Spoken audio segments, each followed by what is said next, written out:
Hey everybody, it's Jason Blaha here, and today I want to chat with you guys a little bit about understanding that a single bad training session doesn't mean anything in the grand scheme of things.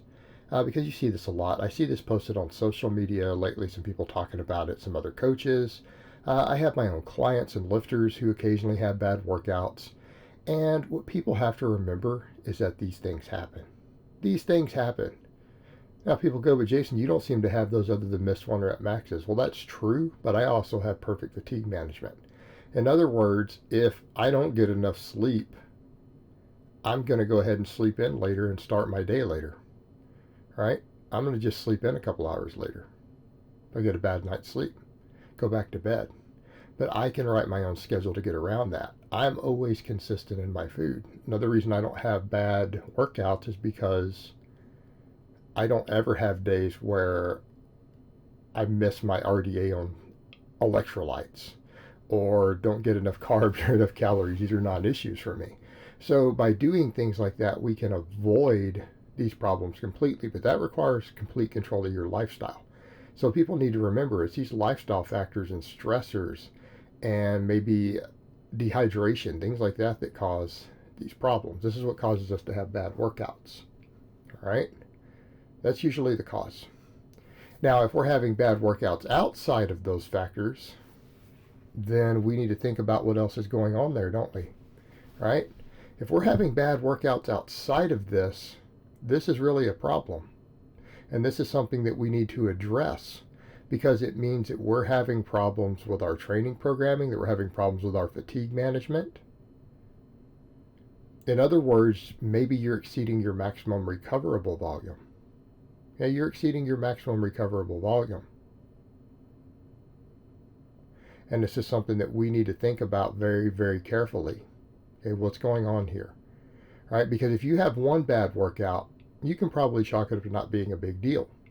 And in fact, I would go so far as to say that did you still generate fatigue? In other words, let's say it's your max effort bench day or max effort deadlift day, and you hit a lift that's 5 or 10% less than you thought you should have gotten, and then you missed a max.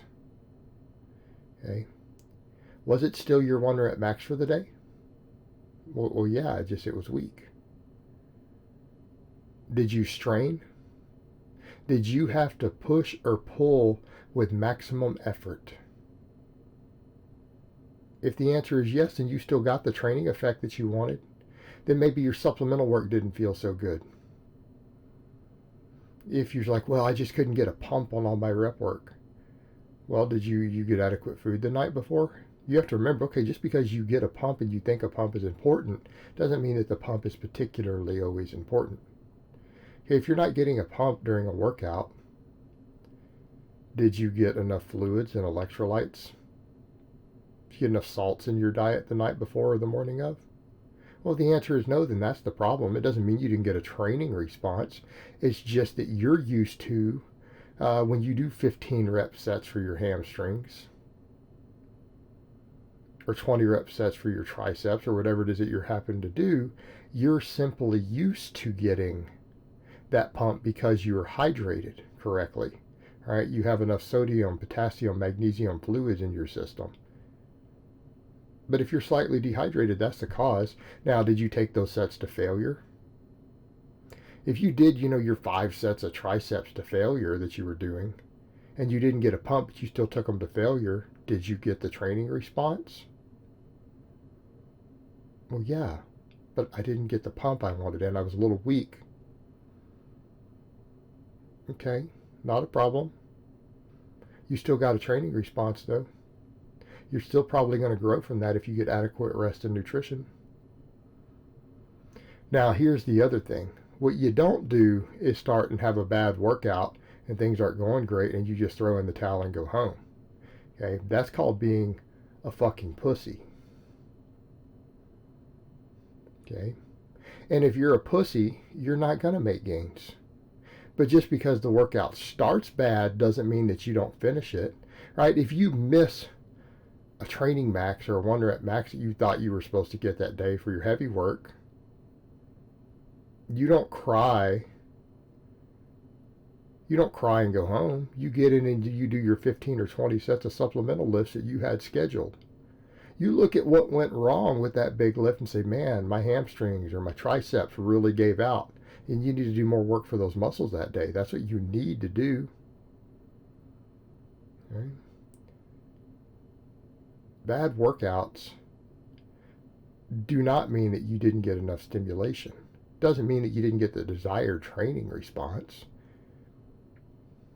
And here's what I am going to tell you. If you're upset over a bad workout, what's that going to do? There's not a single positive benefit that you gain from being upset. And this is something I try to stress here, and this is something I stress to my clients and everything else, when they say, well, you don't have a choice but to be upset. That's a bullshit weak-ass victim mentality. You're talking to someone who had, while physically sick, debilitating depression, and I had to claw my way back out of that hole. I don't buy that stupid bullshit excuse. Well, depression's not a choice. Yes, it is.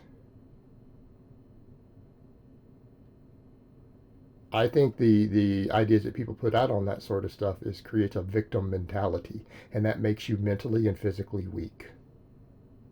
That is my personal life experience.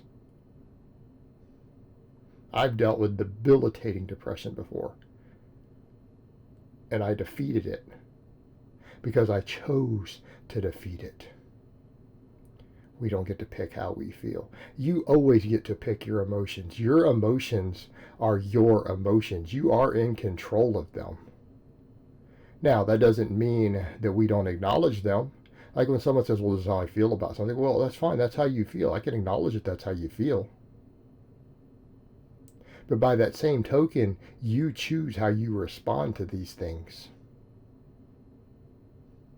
That is a choice. You can't choose what happens around you. You can't choose what happens to you always. You can't choose your environmental stressors always and environmental stimulus and events around you. You can choose what you feel about them. That is a choice. And if you don't realize that how you feel is a conscious choice, you are not a self-actualized person. You're absolutely not a self-actualized person if you don't understand that. It's time for you to work on your thought process. It's time for you to start reassessing the way you think and why you think the way that you think. Because there are reasons for our thought patterns. And that's part of being a mature, self-actualized individual, is understanding those things. Not just acknowledging the way that you think and feel, but to understand your intrinsic motivations for it. What happened during your childhood to give you that thought process? And if you can understand that, you can retake control of it. And that is truth. And anyone who tells you otherwise is spitting you a line of bullshit to make you a weak pussy victim for the rest of your life. And you have to decide that's what you're going to be. So when you say, well, I'm upset about it, well, you're choosing to be upset about it. That's a choice. Whether it's a conscious choice or a subconscious choice, it's still a choice, and you have control over it. Why are you upset about a bad workout? All you're going to do is elevate your cortisol. And if you elevate your cortisol, you're going to recover slower. And your next workout's going to be bad. So what you need to do is step back, emotionally detach, and say, okay, I had a bad workout, not a big deal. I still trained hard. And then come in and say, okay, so why did I have a bad workout? Was it something going on in my life? Or am I exceeding my maximum recoverable volume? And if I'm exceeding my maximum recoverable volume, I need to talk to my coach about it. I'm exceeding my volume for my current lifestyle. Now, your current lifestyle might be that you're sleeping like crap and you're not eating correctly. So if that's your current lifestyle, obviously your maximum recoverable volume is going to be an issue. If you're not eating enough food, obviously that's your lifestyle, and therefore your volume is going to be lower. So when we talk about higher volumes of training, those are relative to your lifestyle. Well, the quality of sleep that you get and the quality of food that you get and the calories that you get is part of your lifestyle. The way that you manage your stress and how you decide that you're going to feel about things is part of your lifestyle. That has to be factored in. Because if you start having repeated bad workouts, it's time to either assess your lifestyle and recovery, or you're going to have to assess your training loads, because something has to change at that point. But a single workout, not a big deal, particularly if you can explain it. All right, guys, but that's really all I have to say on that today. I hope it's been informative, and I will talk to you guys next time.